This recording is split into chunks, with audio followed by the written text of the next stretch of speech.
Bud, man, it's been a long time coming, brother. Long time coming. I appreciate you. I know you're on your way flying out. Gosh. Hey, I'm gonna ask you too. Right. I'm gonna ask you too. Now look, I know you're finna get ready to go, but I'm looking at this fight. You saw Canelo Alvarez. You've been boxing for 17 years as a pro. I know you've been boxing longer than that, but as a pro, you've been boxing 17 years. Canelo been boxing for 20 years. On paper, this fight looked great because you got a 20-year guy in Canelo, been fighting for all that time, a lot of experience. You got your experience. You have 70 combined knockouts between the two, 104 victories between the two.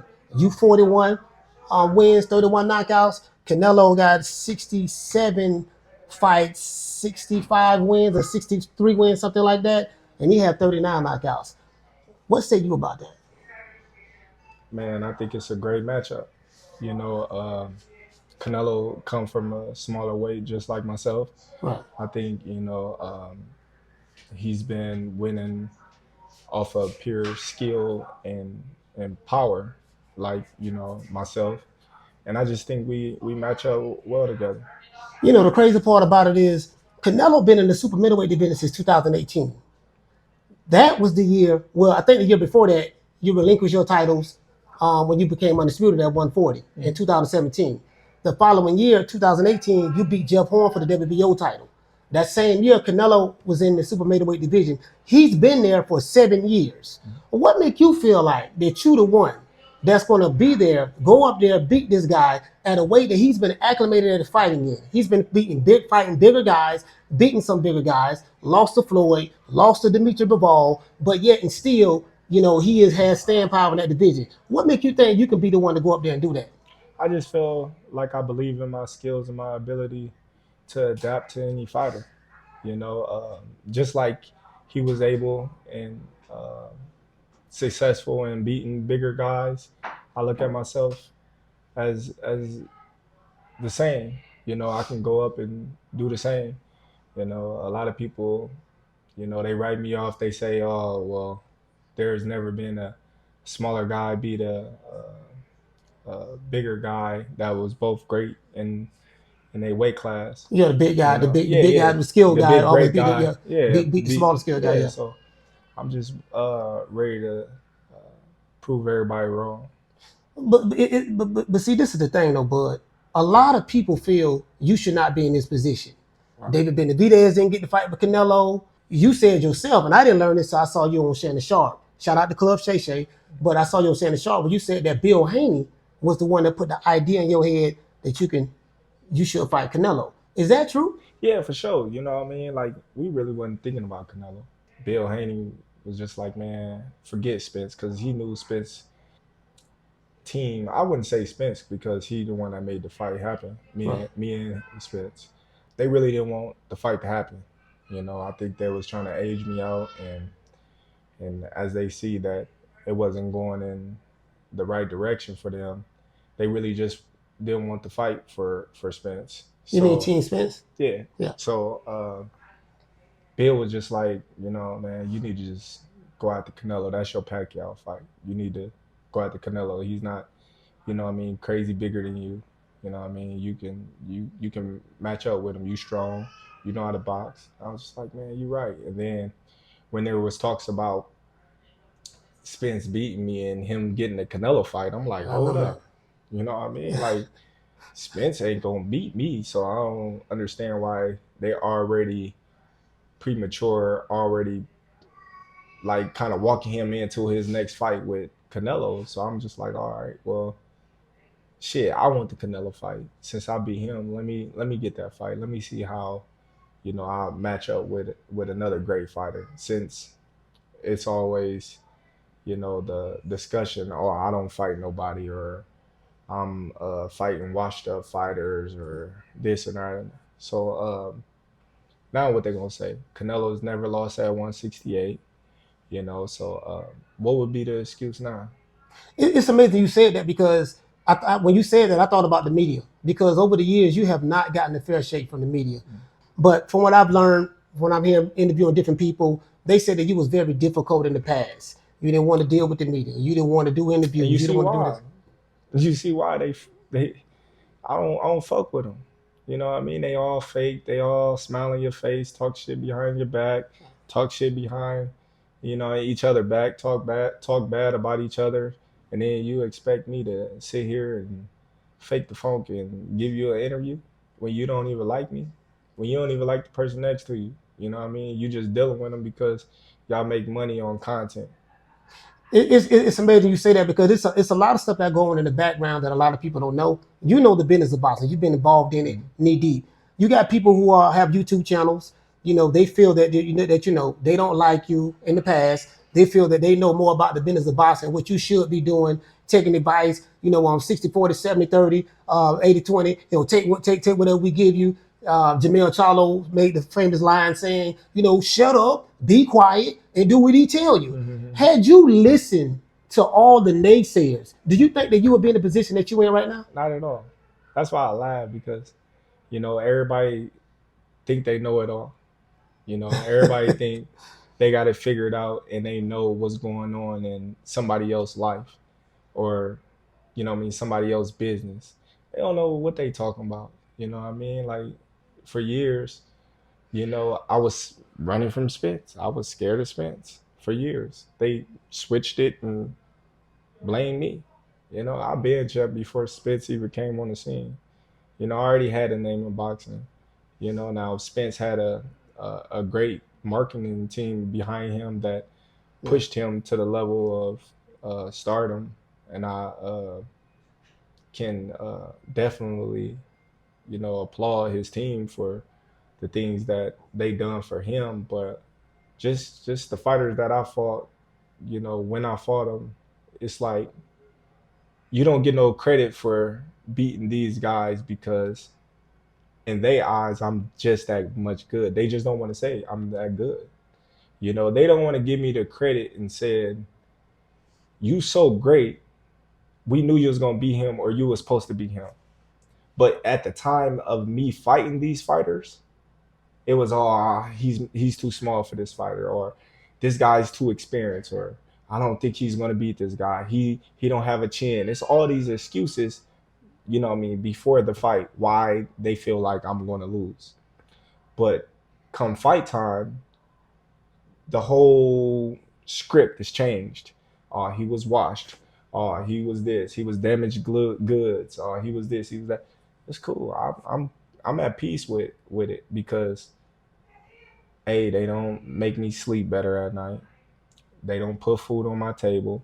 I don't gotta go home and see them every day. So why should I care? What they do or what they say. They opinions about me don't matter to me or my family. The crazy part about it, what I used to always hear was Bud is a bad businessman. And I tell people, I say, well, bro, the man, I ain't pocket watching, but the man got at least a 9-figure net worth. If he's a bad businessman, I need to be doing business like Bud. You know what I mean? You got to, you get what I'm saying? So Right. I just never understood that. When you was at 140, before you moved to the welterweight division, a lot of those people used to love you to a degree. Right. Well, especially on the social media, because Yeah, for what I sure. mean, they used to love you. But it seemed like the issues came about when you moved up to 147. And I remember, not to piggyback on Spence, but I remember there was a press conference that your good friend Sean Porter and Danny Garcia, they fight. 2018. Spence was standing on the podium and he was talking about, Terence Crawford ain't fought nobody. And like I said, Terence Crawford on the wrong side of the street. It's me, it's Danny Garcia, we got Sean Porter, we got Keith Thurman, we got Ugas. We got a lot of fighters over here. Who he has? Derrick James in the crowd, smoking mirrors, this and that. He went to comparing your resume, saying what you did, etc. And I think at that time, that's when the social media people took sides. Spence was their guy. You coming from Omaha, Nebraska, small city, the home of Malcolm X. A lot of people don't know that. Is that why you have a chip on your shoulder? No, I just always had a chip on my shoulder. I was always the black sheep in boxing. From the amateur days to the professionals. I always had to get it out the dirt. Yeah. I never had a fair shake in anything. I had to go take it. So, it was frustrating, but it wasn't nothing new to me. You know, um, coming up into the 147 division, I called everybody out. You know, Spence is the boogeyman. I want to fight Spence. I want to fight the boogeyman. You know what I mean? Keith Thurman, the number one guy in the division. I want to fight Keith Thurman. You know, and they all said the same thing. Oh man, he ain't even got no title. What are we talking about him for? He ain't even fought in the division yet. You know, I remember like it was yesterday. Okay, cool. I get a title. Hey guys, I'm here. Now what? Oh man, he ain't did nothing. Now things change up. It's not, oh, he ain't got no title no more. It's, oh, he's on the wrong side of the street. Right. You know what I mean? So I'm at peace with how my career went, you know, and frankly, I wouldn't change it one bit. You know why? Because it's my story, and my story is different from everybody else's story because I did it my way. You know, when all the doubters and all the people was talking bad about me and, you know, trying to throw dirt on my name and lying in the media about me and saying this and saying that, I just was like, cool, you know what I mean? It's cool. I'm gonna do it my way, and if my way don't work, then it's gonna be my fault. So I took a chance on myself, you know, and You better made it work. Yeah. I made it work. So now, you know, when I look back at my career, I don't have to have no regrets. I don't have to say I wish I would have did this or I wish I would have did that. You know, everything is how I wrote it out and planned it out to be. Today's show was sponsored by Foster's Barbershop. If you are in the city of Tampa, download the app Booksy. That's BOOKSY up here to book you an appointment. Let them know that Coach Malachi sent you and you will receive a 10% discount. Foster's Barbershop is located at 1923 West Main Street, West Tampa, Florida, 33607. Not only can you book a day, but you will be able to book which time that you want. This is one of the only barbershops in the city that honors your appointment. So when you book the appointment, when you get there, you will be sitting in the seat right on time, the time that you have booked.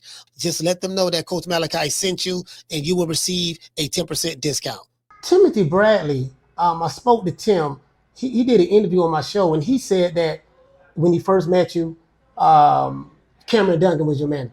Mm-hmm. And he said he sparred you back in 2011. I have to ask you this question. Terence Crawford. When I met Terence Crawford twice. I met him in Omaha, Nebraska twice, and I just left his gym not too long ago. Him, Bomac Red, and all that stuff there. Bernie the Boss. So shout out to all those brothers over there. Saul, shout out to you guys. Crawford spoke about how you gave him his big break, you know, in the sparring session and stuff like that. You know, he was relatively an unknown fighter, and he said you gave him his big break when you guys sparred, and now he's a future Hall of Famer. Give the fans a backstory about how that materialized into where Terence Crawford is right now, the opportunity. Of course, he put the work in, of course, but it break that down for me, for people who don't know.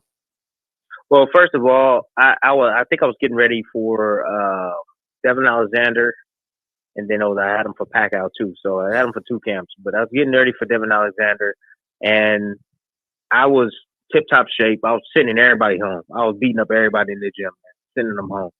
And I was running out of sparring partners. So I told my manager, Cameron Dunkin at the time. That was 2011? That was about 2011, yeah. Right? Okay. Yeah. And then so I called him up and I said, hey, I need a sparring partner, man. Like, I'm sending these guys home. Like, you know, I need somebody that's durable, somebody strong, somebody tough. And he was just like, well, I'll send Crawford. I'll see if he can come out. So got in contact with Crawford, his camp, whatever. He flew out by himself. You know, came in the gym. I seen him sitting in the gym.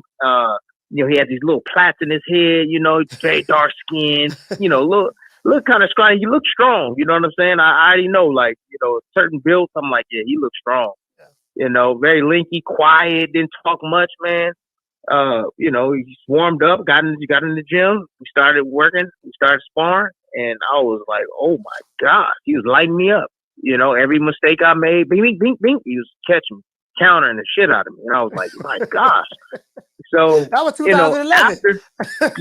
So after the sparring session, I'm like, yo, I sat there. I'm like, damn, bust a lip and all. I'm like, man, I was sending everybody home. I'm like, this dude just walked through me like nothing. I looked at him. I said, "Bruh, you ain't no sparring partner." I said, "Man, what's your name?" And he was like, "Terence Crawford." And I'm like, "Man, where the hell you from?" He goes, "Omaha, Nebraska." I go, "Bruh." I'm like, "You ain't no sparring partner. You a world champion." And he was like, "Oh, you really think?" I was like, "Man, you got the goods." Look, listen to me. Every time I would try to step it up, because that's what I would do. I would go half ass, and then if they start getting the best of me, then I'll step it up. And if they start getting, then if they rise their game, then I rise mine. And I just kept rising my game, and I just kept trying to rise my game. Well, he rose his game, and I'm like, God, I was like, dang, this dude is different.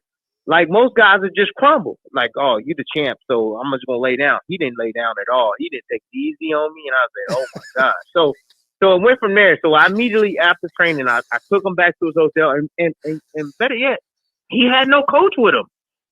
Nobody was.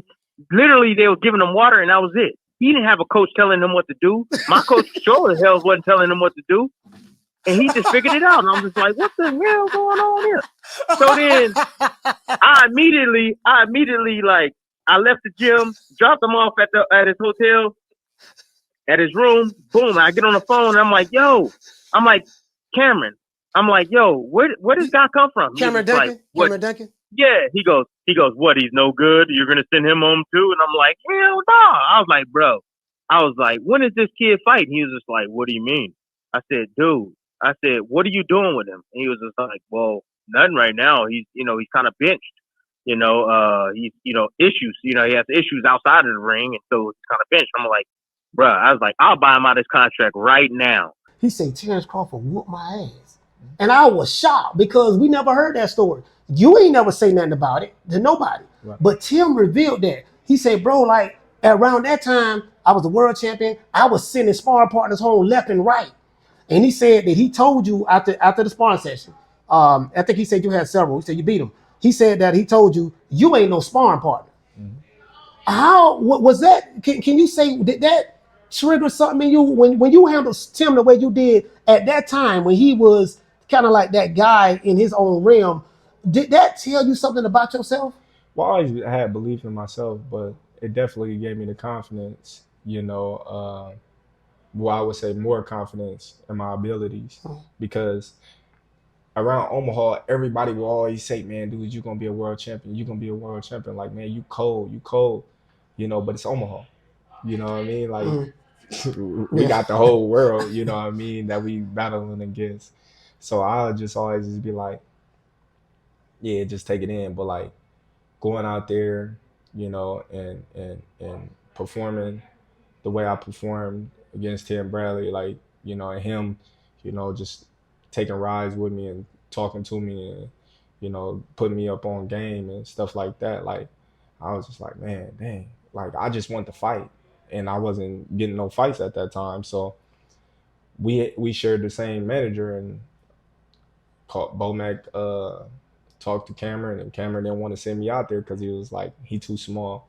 Yeah. Tim's strong, and he fighting at 140 and Terence at 135. And Bo was just like, listen, if he can't handle the pressure, send him home the first day. But I assure you that he can handle it. He was just like, all right. He was like, I'm going to give him a day. And, you know what I mean? Tim was just like, oh, no, we keeping him in camp. I was his main sparring partner for that whole camp. Man, that's amazing. And then he told me a story about how Cameron had called him to ask him, hey, because you fought on Prescott. And he said that you was kind of like a late replacement or something of that sort, a short notice. Mm-hmm. And he said, you think he ready for him? And Tim, this is what Tim told me. He said, look, no, Terence ready. He gonna beat him. Mm-hmm. And he said that Cameron wasn't sure, but you got that shot. And once you did that, I think that kind of like, everybody like, okay, wait a minute, whoa. And then, of course, you went all the way to the UK and beat Ricky. It was more so Bob Arum than Cameron. It was Bob? Bob made Cameron offer me to fight because, Bob watched all the fights. Okay. So Bob liked my style, and, he was basically like give me the opportunity, and Cameron didn't want to fight. So when he called me, he kind of like try to like brush it off. We can get a different opponent more easier. This guy's dangerous. He's a power puncher. I said, I don't care. He got a name. I want to fight him. You know what I mean? He was just like, I said, I want to fight him. It's like, all right. So in the press conference, he took it upon himself to go up on the podium and let the world know that he didn't have nothing to do with the fight. He didn't want the fight for me. This was a decision between me and my co-manager, Brian McIntyre / coach. So it was cool. I'm like, I'm sitting there laughing like, this dude real life go up there and just, you know what I mean, just try to, Kind of like put you on blast or something? Yeah. But it just basically, like, if he lose, then It ain't on me. it ain't on me. Right. You know what I mean? Like, save his face. So when I won, you know what I mean, it was just like, yeah, like, you didn't have nothing to do with this. You know what I mean? So I was just like, you know, it didn't matter. I mean that's amazing because you have been on an upward trajectory since then. You've been a champion since what, 2014? Right. Then when you beat Ricky Burns. Right. Over there, you did it in dominant fashion, and then ever since then you came back to the U.S. and every step up fight, you just kept winning. You know what I mean? You became undisputed. I remember a story that you said that you only just wanted to become a world champion. Look at it, 17 years later as a pro. Look where you at. I've been around you in public settings, and when people see you, oh, that's Terence Crawford, that's Bud, that's Terence Crawford. Like, coming from where you come from, you came from the mud. People wrote you off. They looked at you as nothing or nobody, as a castaway, and now look at you now. Did you have the foresight? Did you foresee this? Somewhat, but not to the magnitude that it is, because I always visualize just being a world champion. This came with it. So as a little kid, when I'm in school and we writing down what we want to be when we grow up, or we talking about what we gonna be when we grow up, and all the kids saying the same thing. They want to be a police officer, a firefighter, or a basketball, football player. I'm like, man, I'm gonna be a world champion. I always said that ever since I was a little kid, I'm gonna be a world champion. And to actually become one, that was like the greatest feeling in the world. Like, I didn't have to box no more ever just to be called a world champion. You can't take that away from me, and just keeping my head, grounded and keep working. It led me to, tackle, next goal. And that's how we got here right now. But what role did, and shout out to Miss Deborah, what role did your mom play? Because I heard people online, they saw like the little documentary or whatever, and your mom saying how rough and tough she was on you. And I tell people, I say, listen, and I this is what the conclusion I came to. I said, had his mother not been as hard on him as she was, he probably wouldn't be the man that he is today. Fact. You get what I'm saying? So people looking at it like trying to tear you down, or maybe even your mother. But I'm like, no, y'all looking at it wrong. He had to go through the fire of affliction in order to get the way he had. If you wasn't raised the way you was raised, we probably wouldn't be having this conversation right now. I mean, that's just my assumption. What say you about that? Oh man, I love it.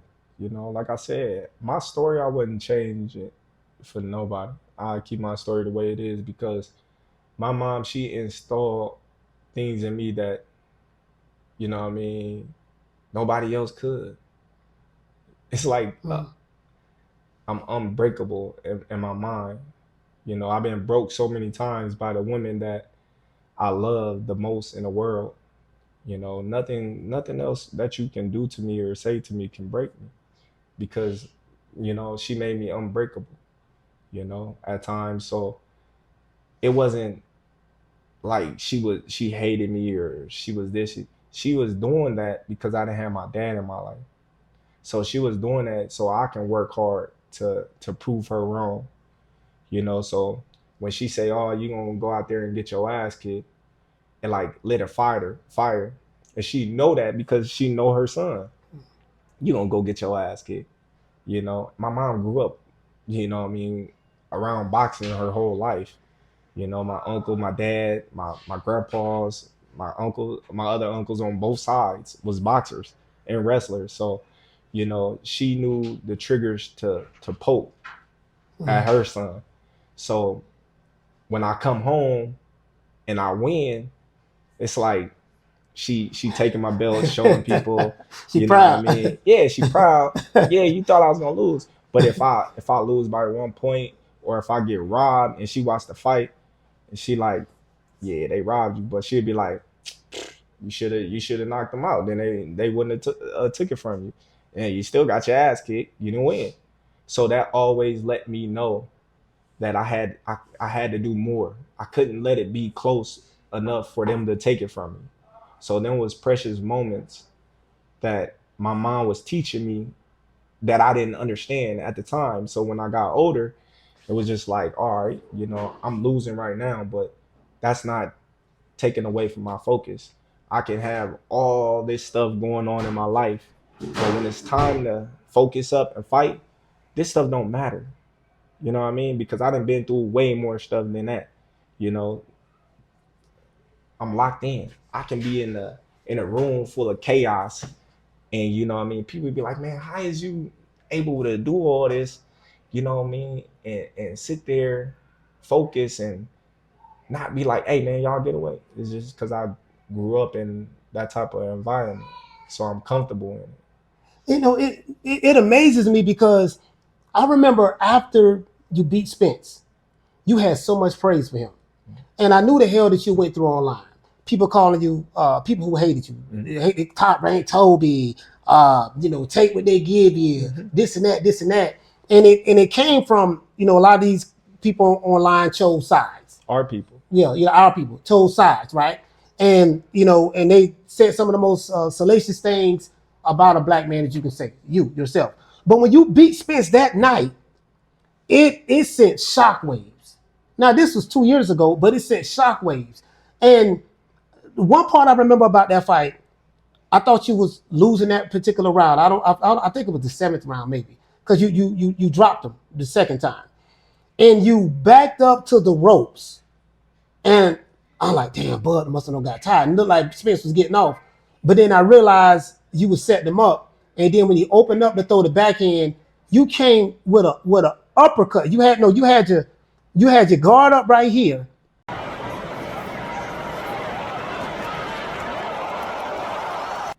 And you came with an uppercut. And I was like, and then Spence just fell. Nobody saw the punch. Nobody saw the punch. And then when I went back and looked at it again, I was like, oh shit. Because I'm looking at your eyes. Your eyes was locked in. You was laser focused that night. And then you came with the uppercut. And then Spence was going down. And then you turned it over and tried to hit him again. But you didn't get a chance to hit him because he fell. Bro, like, did you practice that, or like what the hell that came from? Everything that I do is calculated and practice, and you know, throw on day after day after day after day after day, repetition. That way it becomes natural, and you start to do things that you don't even think about. Your body just started doing it, you know. But that particular punch, you know, I set it up because I walked back, you know, intentionally. But you know, yeah, man, I was, man, I'm still getting bashed about Spence, but you know, my thing is, I could have definitely, you know, went out there and talked bad about the man, and, Yeah. you know, went crazy, but that's just not me. You know what I mean? Like, I never had a problem with him, and I stated that from the jump. Like, I'm a fan of Spence. I always have been, you know, since he was in amateurs. You know, I just hated the fact that, you know, our people made it, you know, so that, toxic. yeah, like I have to hate him because I like Spence, or I had to hate him because I like Crawford. You know, that's why I got so mad on the podium. Like, every time it's black and black together, we always got to try to kill each other. But it's not like that, you know what I mean, with other races. You know what I mean? Like, we gonna never unite to do anything positive unless it's a funeral. You know what I mean? Like, I just didn't see the the fact of me going out there and kicking a man while he down, or bashing him, or and you know, trolling them and things like that. Like, I was getting trolled. I'm still getting trolled. You know what I mean? But like I said, that don't affect me because you hate your life. For you to be on social media all day, every day, bashing somebody that you don't even know, hating somebody that you don't even know, you know, you hate your life. You know what I mean? Today's show was sponsored by Foster's Barbershop. If you are in the city of Tampa, download the app Booksy. That's BOOKSY up here to book you an appointment. Let them know that Coach Malachi sent you, and you will receive a 10% discount. Foster's Barbershop is located at 1923 West Main Street, West Tampa, Florida, 33607. Not only can you book a day, but you will be able to book which time that you want. This is one of the only barbershops in the city that honors your appointment. So when you book the appointment, when you get there, you will be sitting in the seat right on time, the time that you have booked. Just let them know that Coach Malachi sent you, and you will receive a 10% discount. I remember I said, Bud, you probably don't remember this conversation, but we was at your mom's house. Sean Porter was in there. That's when y'all was playing dominoes, stuff like that. Cards. And, cards, and we had the fish fry. And I say, Bud, you're a way better man than me. You were so calm after the fight. I'm like, man, because, I'm a shit talker. Yeah. I'm like, oh, hell no, niggas be calling me all this crazy ass shit. You gonna sit and let these niggas talk about you? And then now you beat the guy who you were receiving, I don't know if you were receiving death threats. I know I was. No, I wasn't. But I'm saying, but, now you beat the guy who everybody was hating you over, and you say, no, man, Spence is a good dude. I got a lot of love for Spence. You were so humble in victory, and you were so you showed so much class. Class that I never would have shown. I'm just being, I told you, I said, Bud, I said, you're a better man than I'll ever be. And I learned something that day, the way you handled that. Where did you get that calm and resolve from? Man, listen, man. I'm blessed to even be here today. You know what I mean? Like, God grant me the victory in war. I gave the thanks to him. And Spence ain't did nothing but try to do the same. So why, bash the man when we both, trying to accomplish the same thing. We trying to feed our family, and we trying to be the best boxer and the greatest fighter that we possibly can be. People on the outside wouldn't understand it because they have never been in a situation like that. So it's easy for somebody on the outside to talk bad about, boxers or basketball or football players or hockey, any sport. It's easy for them to do that because they can't do the sport that you do at the level that you doing it at. They couldn't come close to it. So if you was to tell all these people that's trolling these fighters, the basketball players, hey, go out there and let me go see you make 3 threes from the NBA 3 in a row, real quick. They wouldn't be able to do it. They have all kinds of excuses. Oh, I don't play basketball, or I don't box, or I don't play football. But you got so much to say, and you know it all, but you can't do what I do. That be honest with you, Bud, I learned that that's the nature of the beast on social media. Unfortunately, or fortunately, however you want to look at it, That's the nature of social media. It's just, even when people at the round table say you watching boxing with a couple of friends, and your boy think he know what he looking at. You know what I mean? And you telling him, nah, man, such winning. He like, man, nah, man, he doing this, he doing that. You like, bro, like, calm down, bro. Like, so now you getting in a debate with your boy because he think he's watching something that he's not, and you trying to, coach him and help him understand the aspects about boxing and what's going on in the ring, and he's not trying to listen because he knows it all and he feel like what he's watching is right. So when it comes to the scorecards and he's wrong, he's like, oh man, they cheated on, man. I felt like, such and such won. That's why when you see a lot of fights like my fight, you see a lot of people say, oh, well, Madrimov beat him. I was going to lead up to that question. That was my next question. Madrimov beat him. Not even close. Not even close. I gave that guy 3 rounds max. And he's a good fighter. But I was comfortable. I felt like I could do whatever I wanted in that ring. Like, he was a little awkward at times, but ain't no way in God's green earth did he ever beat me in that fight. The thing that I noticed about that fight, and I'm gonna be honest with you, that a lot of people probably felt that you lost, Majamov, I watched quite a few of his fights, right? This guy fought you totally different. I'm like, damn, he was famed, and he was very patient. And you was getting hit with straight right hands in that fight. And I remember, because you licked your tongue out one time, you shook your head, but then when the championship rounds came out, you took it to another level. You went straight to his body. You were doing that pretty much the whole fight, going to the body.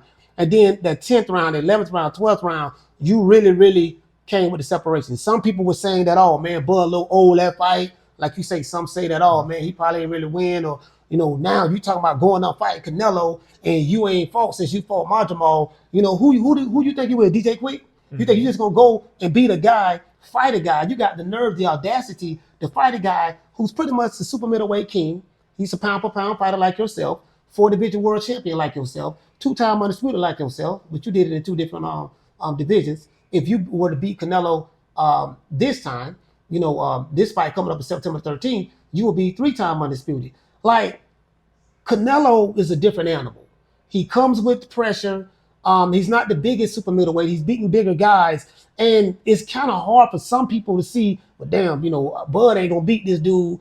Canelo won't break him down. You're going to start running like Jamel Charlo. What say you to people who say that you're going to run? That's what makes the fight so great, because they don't know. That's what you're going to tune in for, because everybody got all these questions. Is he going to knock me out? Is he going to walk me down? Am I going to run? Can I hurt him?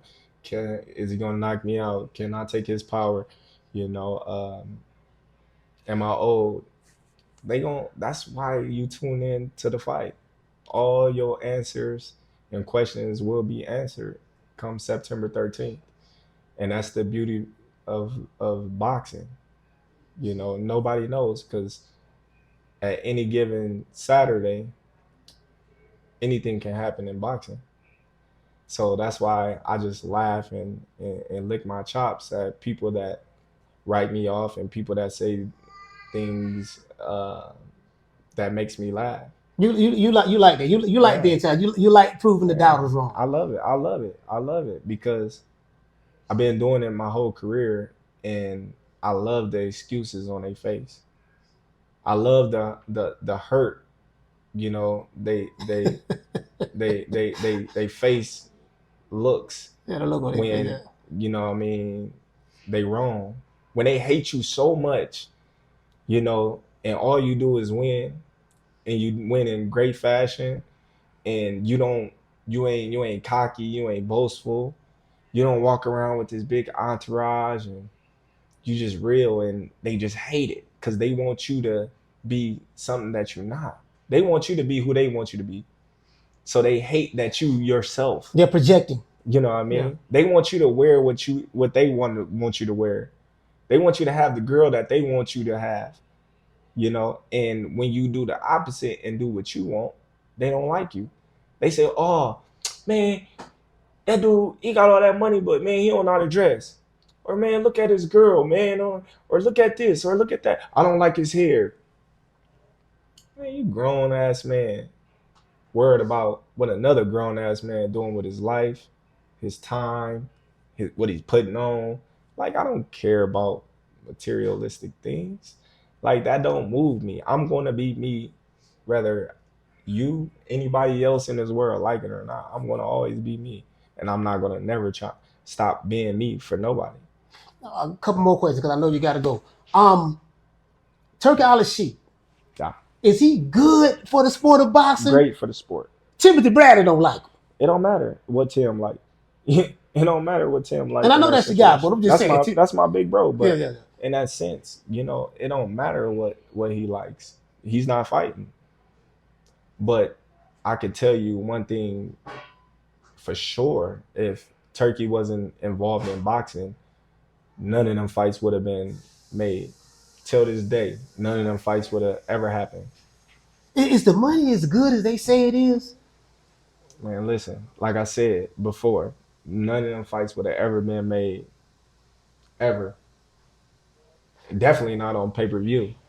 They talking about changing the ring size to 18 feet. No, I ain't heard of it. You heard none of that? Okay, cool. So Well, I know you're a firm believer of skills paying the bills. Does it matter what size of the ring? It does matter. It does matter. Why? Because you give a pressure fighter the advantage when you know what I mean, cut down the ring.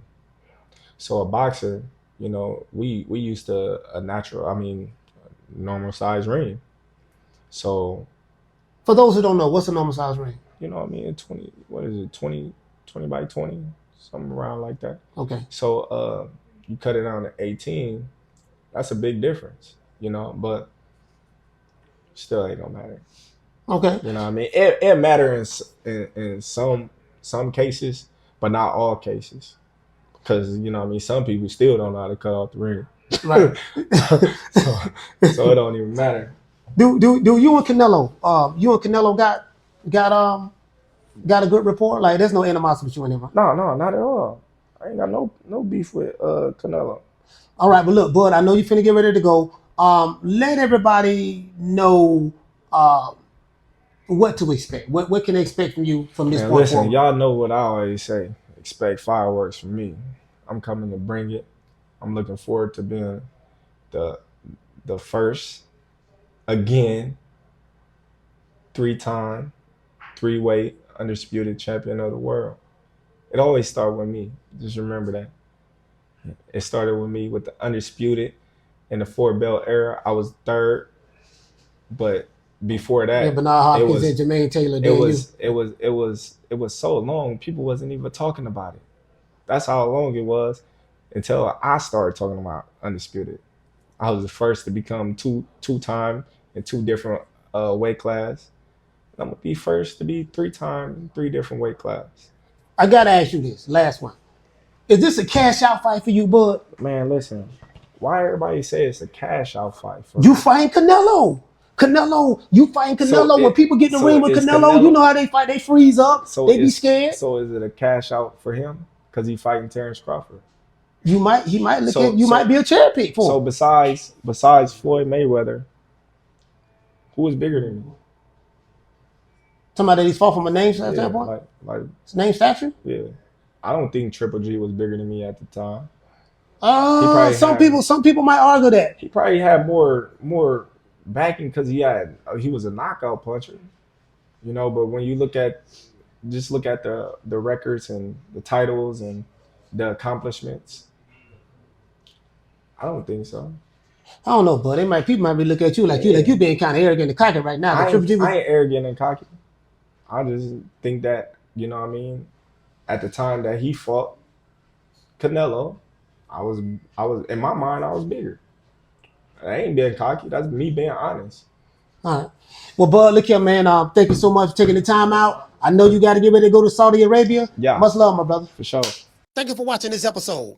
Don't forget to hit the like button, share this video, and subscribe to the channel. If you're new to the channel, turn on the bell notifications. That's so you will be notified every time I go live or upload a video. And leave your comments below. Tell me what do you think. Catch you on the next one. Man, I'm out of here, bro. Let's go. Man, I'm out of here, bro. Let's go.